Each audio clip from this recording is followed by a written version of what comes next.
I've been here 24 years. 4 years. I spoke to a number of residents who's been here more than 2 decades. They said this is the first time they've seen significant damage like this to a Seminole. Can you speak to that? Of course, yes. We're like 90% of Oklahoma communities and believe that there's something that is going to protect us from that day.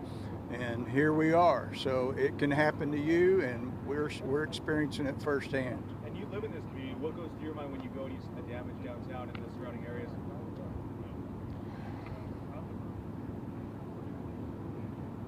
Heartbreak. But we're tough. We're the heart of the oil field, and we're where your blue jeans come from. We're tough. We'll get there.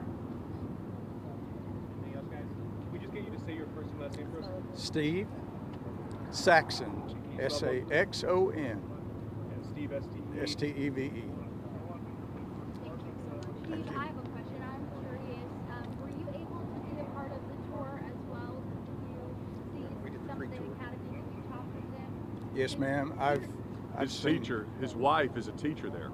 So, in hearing those heroic actions then of that woman, keeping her kids safe, holding that door shut, what kind of runs through your mind when you're thinking of how your people, your community responded to this? Well, first is fear, knowing how close we were to a lot bigger problem. Knowing those people personally is a little concerning, to say the least. I'm just so happy that everyone's safe.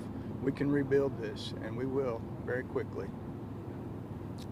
Anything else, guys? Thank you. All right, thanks, everyone. Thank you, Governor. Appreciate your help. Thank you so much.